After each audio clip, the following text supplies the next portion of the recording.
Whether it's the site of the historic Buddhas or the spectacular Bamyan National Park, the beauty of Bamyan is renowned throughout Afghanistan. Yet the province remains one of the poorest in the country. But with such potential, it might not remain so for long.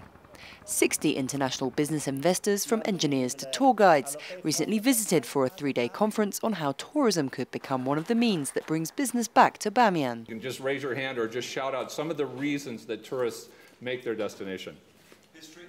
History. Who else? To relax. To relax. Afghanistan is adventure, tourism, and also it's just such a beautiful place. It's just a goldmine for tourists, I feel, to come up here. Tourism can be the backbone for sustainable development in Bamyan. So we need to make ready the ground for tourism promotion. And when we have the security in Afghanistan, for sure Afghanistan will be the hot tourist destination in the world. From skiing holidays to cultural tourism, there were no shortage of ideas to discuss and present at the conference. But nothing could substitute for the opportunity to get out and try it themselves. On this trek through the mountains, Afghan and international UN environmental program staff showed visitors how they could hike up to 60 kilometers through the Koi Baba mountain range. Stopping at villages along the way for board and food gives these subsistence farmers a valuable extra income. Investing money into developing trails like this isn't just for tourists.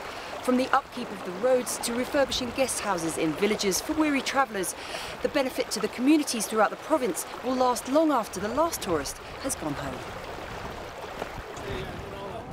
The kind of projects that we're proposing, tourism is one instrument in the orchestra.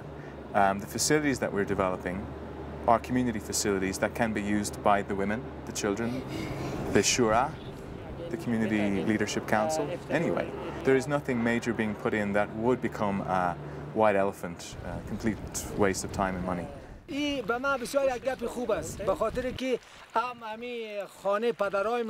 ترمیم میشه و هم میخوایم که برای بشریت برای انسانها یک خدمت شود. In March, President Karzai announced that Bamyan would be one of the provinces to gradually transition to full Afghan control. Long regarded as one of the safest provinces in Afghanistan, instability in surrounding provinces still causes problems for those travelling in, as the roads are unsafe and the lone gravel airfield unfit for large commercial flights. Yeah, obviously the main challenge of tourism is the security at the moment.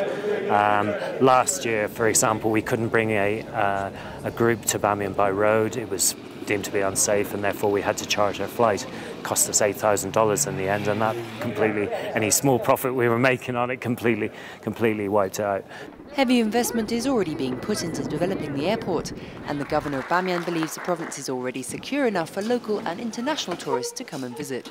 We are proud to say that people of Bamyan and the local government can give you firm assurance that the insecurity will not be a hindrance for any kind of investment in the province.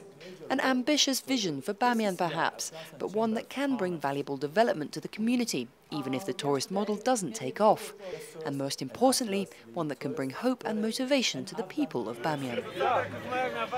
This is Ruth Owen in Bamyan province for NATO Channel.